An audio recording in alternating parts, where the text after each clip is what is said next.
নমস্কার, ওঙ্কার বাংলায় আপনাদের স্বাগত। সঙ্গে রয়েছে আমি সহেলি। নজর রাখবো এখনকার গুরুত্বপূর্ণ খবরে।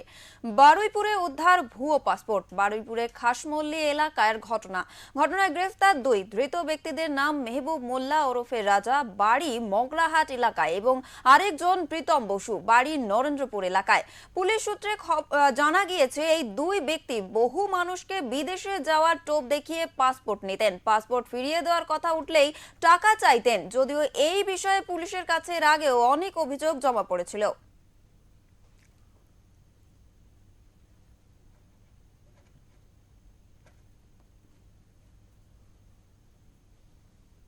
ঠিক